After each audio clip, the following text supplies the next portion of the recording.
各位观众朋友们，大家好，欢迎收看 JxJ 论坛，由我 Jimmy 马健与我们的好朋友 Jim Noteware 为我们一起讨论这个礼拜的时事。Jim, Good afternoon, Jimmy. What a week! What a month! Yeah.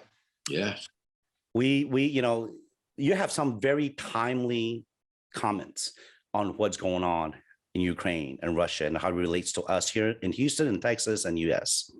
Mm-hmm. But as this conflict, as this war goes on, Mm-hmm. what are we doing? What is the US doing? And what are we not doing? I mean, we see the news that Ukraine tried to get Poland to help them with their Air Force. Mm-hmm. And we said no. NATO said no. We said no. We know that Russia supplies over 20%, 23% of natural gas to Europe. We only use 7%. So all these sanctions and whatever, NATO and Europe is not going to follow up because it affects them. It does affect us. What is our leadership doing? What is our strategy? Is there one? I mean, are we just dragging it out? Are we just not going to respond? Jim, what's going on, Jim? Well, I don't know. And I would like to believe there is a great deal that we do not know and that favorable things are going on behind the scenes. But the longer this goes on and the more major events occur that we cannot explain or others cannot explain to us adequately, the worse I feel about it. And I want to be a supportive American. I don't want to undermine our elected leadership. But I have to say, I can't figure out what U.S. macro policy is here. Very simply, Vladimir Putin, on behalf of Russia, has created unprovoked attacks on a non-belligerent people. And I cannot explain what he wants to accomplish because, yes, he wants to control Ukraine, but at the price of devastating it, eliminating an entire population and devastating a complete built structure. In order to take it, you have to destroy it. That is beyond me. But the United States and NATO, in seeing this, and by the way, I think this is the third time in 100 years, almost exactly the same thing has happened. The prior two times, Germany was an aggressor across Western and Central Europe, and then eventually in Eastern Europe. That didn't end so well. This time it's Russia becoming an aggressor. And each time the United States tries to stay out of it, and ultimately is brought in because it alone has the credibility and the economic and the military strength to resolve things. And part of what I mentioned to you last week is three questions. I could not understand what Mr. Putin is trying to attain. I cannot understand why the rest of NATO and Western Europe is so passive about confronting the evil that is coming into Ukraine. And I cannot understand why the US is so timid about becoming involved, mostly through NATO or on our own, because NATO follows our lead. And here we are with an extremely sophisticated media and communication. We are literally watching an entire country and civilization being destroyed in front of our eyes. And we are unwilling, not unable, but unwilling to stop it for political, quasi-legal reasons. I just don't understand. And again, this is the third time in 100 years that this sort of thing has happened. The characters are different, but the movie is all the same. We've seen it, and it does not end well. And the only way it stops is when someone stops it. And I hate to admit it, but the United States is the only one that has the ability and possibly the willingness to get in and correct it. But the United States has shown over these last few months a complete inability to make the correct decisions. Everything from immediately removing the sanctions against the Nord Stream 2 pipeline, to most recently saying we are imposing sanctions that should be devastating to the Russian economy. But, oh, by the way, we're going to provide waivers for anything having to do with energy and the export of Russian oil and gas. It is beyond belief, the inconsistency of the behavior and what I call the timidity of our leadership. If you are in war, you either have to fight to kill or you have to defend. And by defending, you have to be willing to fight to kill. And if you're not willing to do that, you might as well give up or not enter it. And I see not entering this as a way of giving up. And it is terrible. And I'm not suggesting that the US should rush into Ukraine with US soldiers, etc. But what I can't understand is why the rest of Western Europe, who has far more at stake than we do, and far more and faces far more immediate dangers than we do, are standing on the sidelines and watching the place blow up. And if you really believe the sanctions will turn off the problem, then impose them. Don't go halfway. Impose them. I could go on. I've probably given everybody some food for thought or food for an aggressive retort, but you got to fight to win. We used to play marbles as a kid. Some people play for fun and some people play for keeps. This engagement is playing for keeps. There are people dying every day. And we say about the fighters going from Poland to Ramstein Air Force Base, oh, well, let's just wait. Let's just see how it happens. Well, while we're waiting, people are dying. I just find it impossible. And we got Mr. Blinken running around Europe doing diplomacy. Well, I remember a long time ago, I heard a quote from the famous gangster in Chicago, Al Capone. Oh, wow. Al Capone. Okay. And he said, you get more with a kind word and a gun than you get with a kind word. In other words, diplomacy without military or economic strength ain't worth anything. You can just talk and you can go to fancy dinners and you can give yourself awards. But when it comes right down to it, you're going to be totally ineffective. The other piece of this, which is well worth looking at, is how poorly the Russian military advance has actually been performing. They had a 10-to-1 advantage over Ukraine. And it seems like they're playing to a draw. Yeah, people are dying.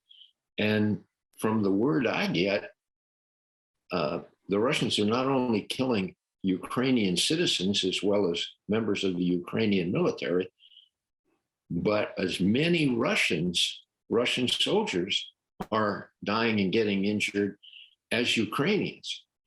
And what's interesting about all of this is Russia has always bragged about its military power, its strength.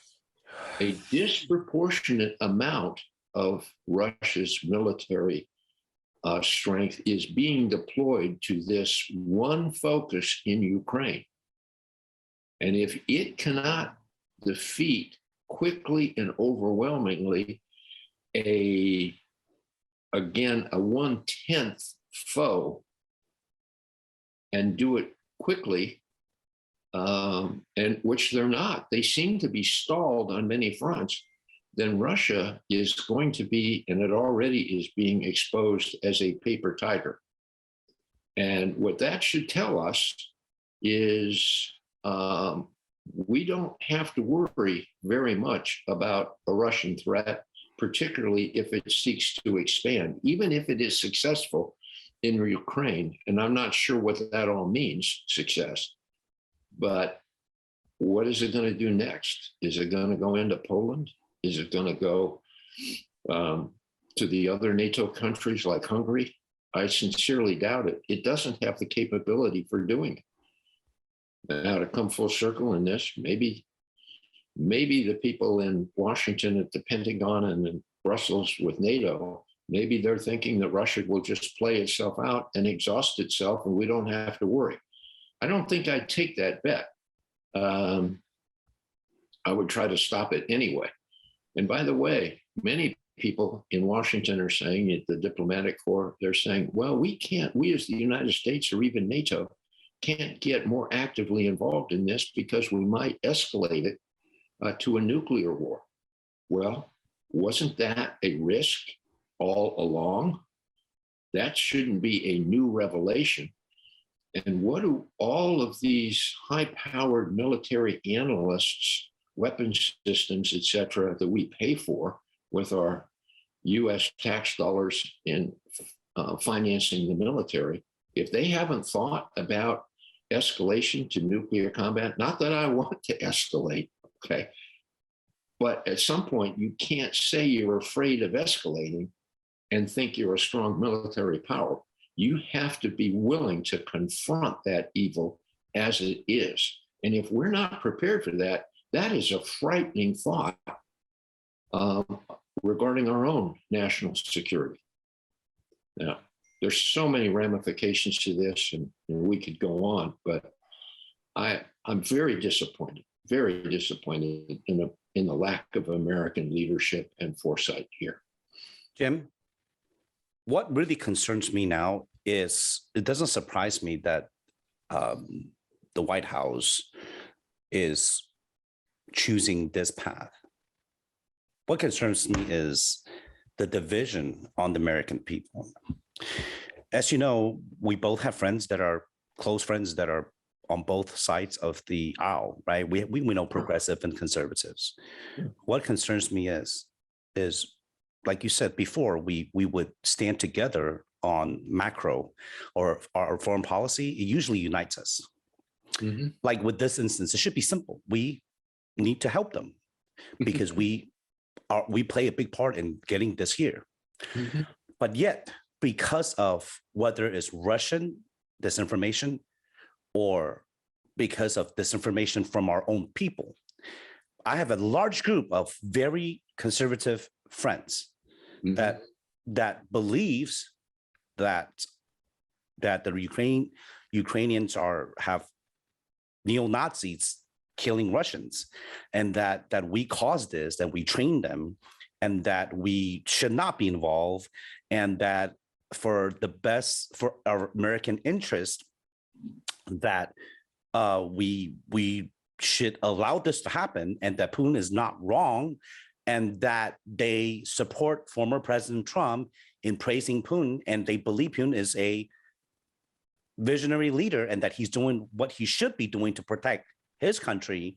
Because if Russia sets up missiles in Cuba, or if China comes to Mexico and try to have Mexico join the socialist state, some kind of pact, then we will attack also. And that this is what scares me. It's an information war, and we're being divided. Because 30 years ago, 20 years ago, 40 years ago, there's no way we would all say, hey, we need to commit to our agreement with NATO and to Ukraine. Ukraine is part of the United Nations. They are a sovereign state. Mm-hmm. That we need to fulfill our commitment and defend her and stop this atrocity. But look at what's going on now. This is what scares me. This is what the long-term impact of this information has done. And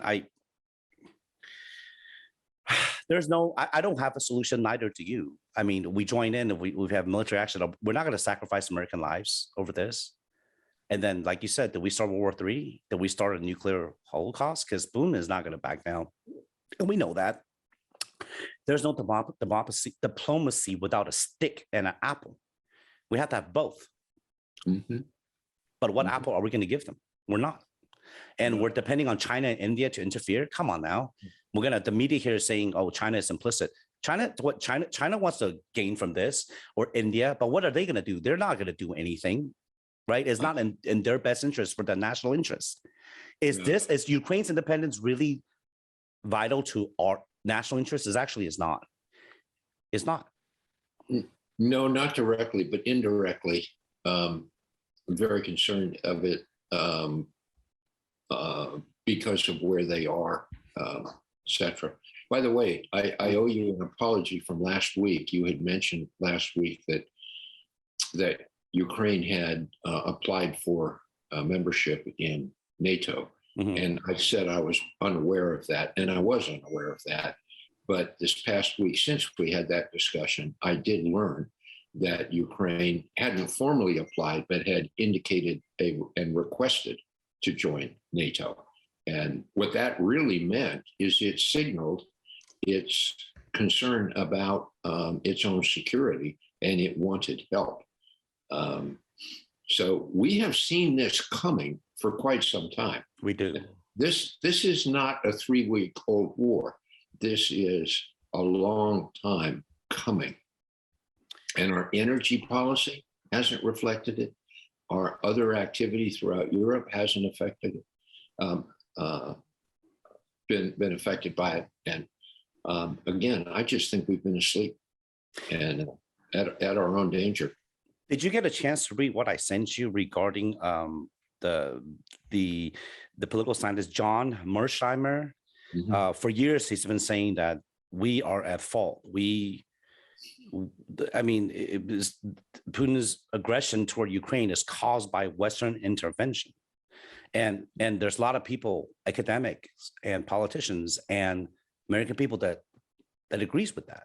Did you get a chance to read the article I sent you? I didn't read it, but I am familiar with who he is, and he has been saying that for a very long time. For decades. Yeah, I just find it an absurd theory. That's like blaming the victim.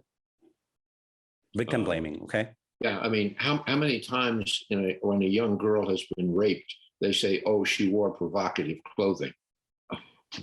It's the same thing. I mean, you can't blame the victim here. What do you think NATO was designed to do? NATO was designed to protect Western Europe from Russian or Soviet expansion. That is why in 1991 through 1998, many of the former Russian satellites, Czechoslovakia, Hungary, Poland, Bulgaria, Romania, all wanted to join NATO because they wanted that protection. And they wanted and places like Germany and Italy and Belgium and Denmark wanted that buffer line. Pretty obvious geographic and economic strength. And those new states, Hungary, Czechoslovakia, Poland especially, and the Baltic states, Estonia, Latvia, Lithuania, are some of the most successful capitalist countries today. And one of the criteria to join NATO is the military must be subordinate to civilian, democratically elected leaders. In other words, you cannot have a totalitarian government in NATO. You cannot have a military dictatorship in NATO. They have to prove that. By the way, I think Ukraine meets those definitions too. I don't want to opine on whether Ukraine should be a member of NATO, but I certainly understand their desire to be. Jim, I cannot refute anything you say, nor do I want to state I agree or disagree. What I mean is there's so many different perspectives because based on the information that's provided, based on the media manipulation, that it is very disheartening. There's no, I don't have a solution for it, but what you mentioned before, the economic sanctions and how it affects oil and gas and how we could solve this issue by our own energy policies is all related in a way because somebody is going to profit from this. And we know it's not the Ukrainians, okay? Now we go back to how this relates to us, real estate, and how the market is booming here in Texas, Houston and Dallas and Austin. And this relates to politics being an issue. So I was going to tell you, I don't know if I mentioned it last week. I don't think I did. A good friend of mine has worked in Eastern Europe for many years. He's he flies between Houston and there, and they do a lot of big infrastructure and big investments. He haven't been because of COVID, but he hasn't been in a little bit of time. But he landed in Warsaw a few days ago.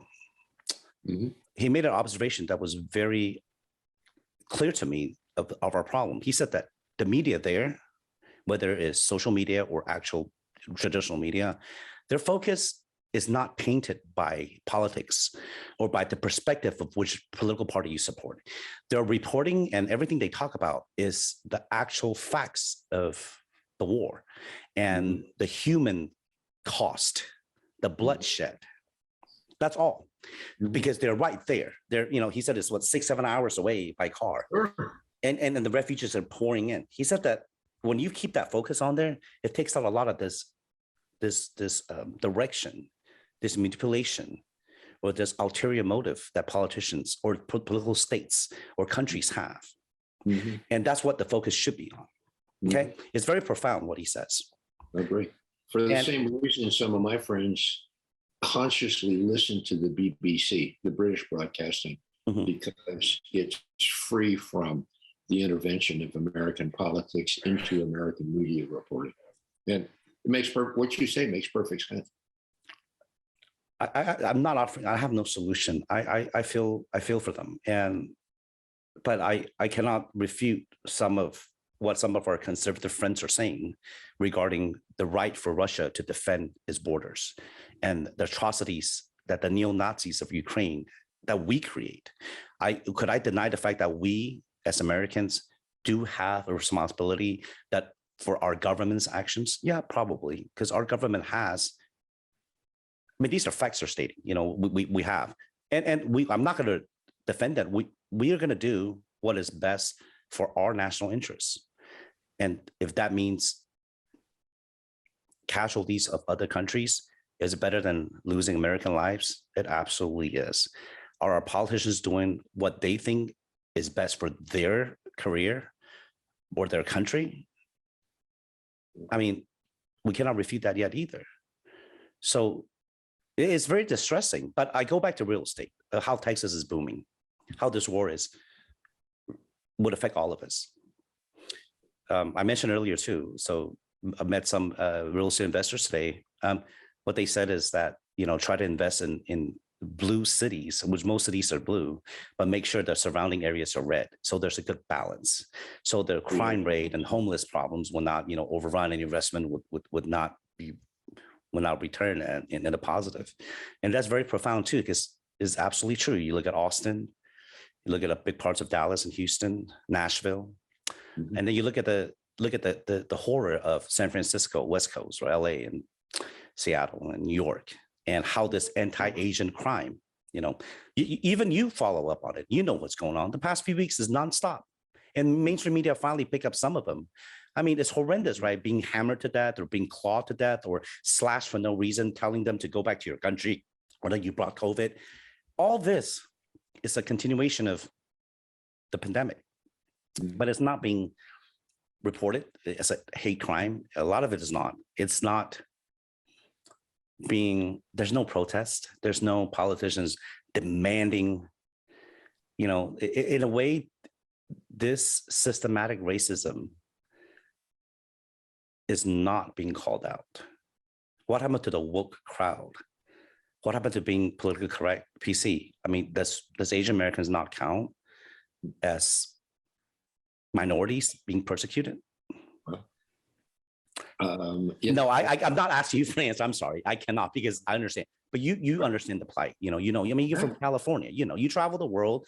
You know. So Asian Americans are, part of the history and the culturally is to respect the law and follow the crowd and not stick out, and not create any issues.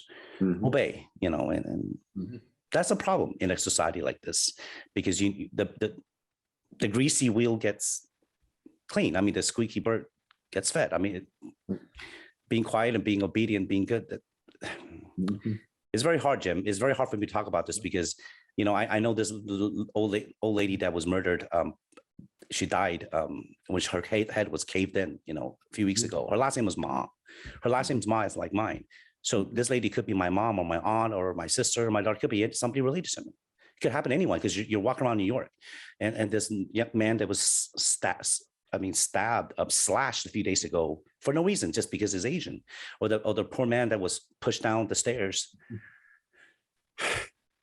It's just distressing. It is. I mean, we have enough problems.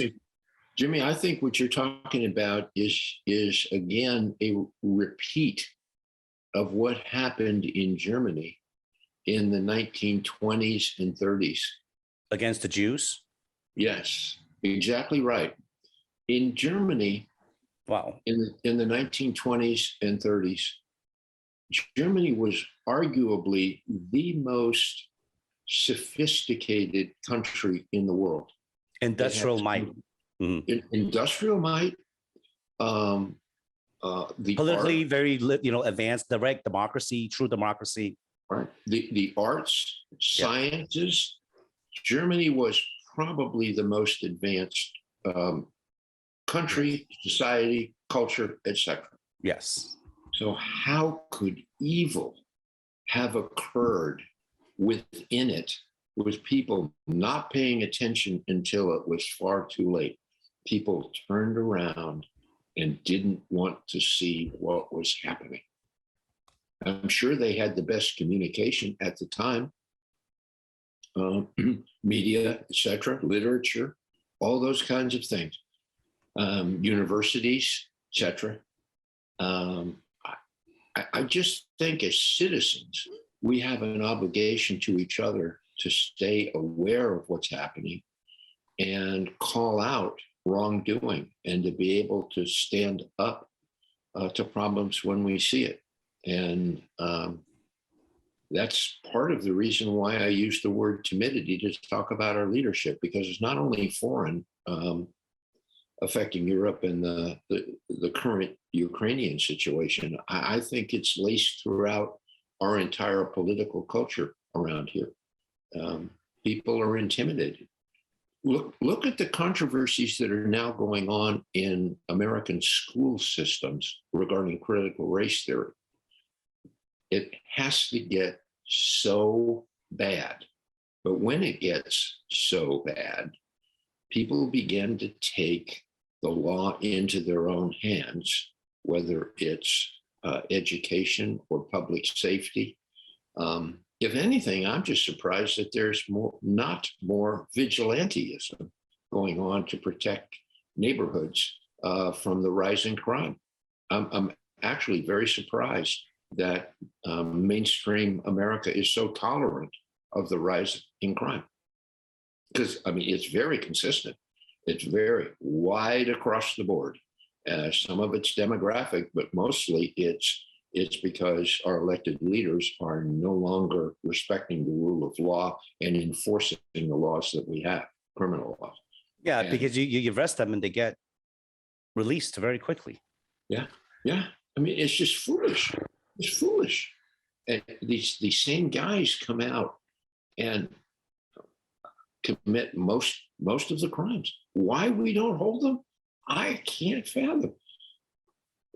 Some of this behavior is just beyond belief to try to understand. Thankfully, we live in a nice area. and we have the means to enjoy a nice lifestyle. But we're in a bubble. We live in a bubble. We're in a rarefied air, and I thank my lucky stars all the time, but we're watching our own society and our own economy crumble underneath. And many people are not even aware of it. Again, no, they're not. Back to Germany. And others are playing games around the fringes.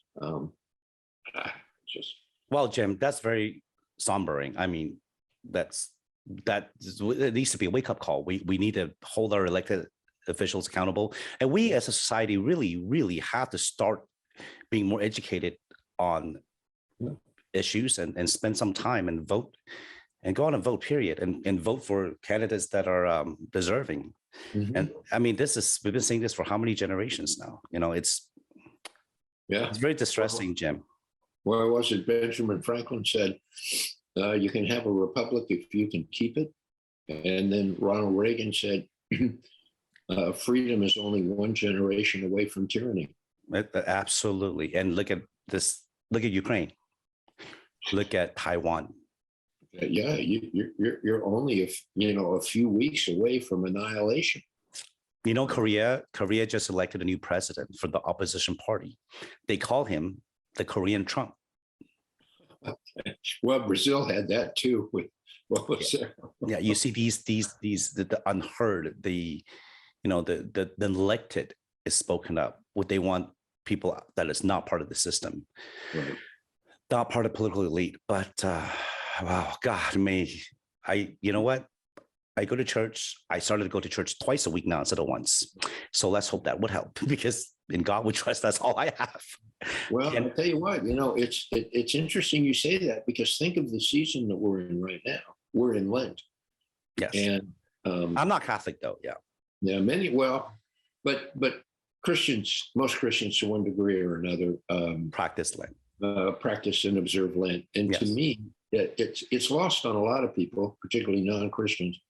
But to me, the holiest day of the year is Good Friday, followed by Easter. People think of Christmas, but Christmas has become, it's important. There's no question about it in the Christian calendar. But the significance is, I get what you're saying. Mostly secular, but in terms of religion, the time we're in right now is the most significant. It is. So I gave up a few things too, just to let you know, but we'll talk about it later. I appreciate your time, Jim. I hope I see you next week.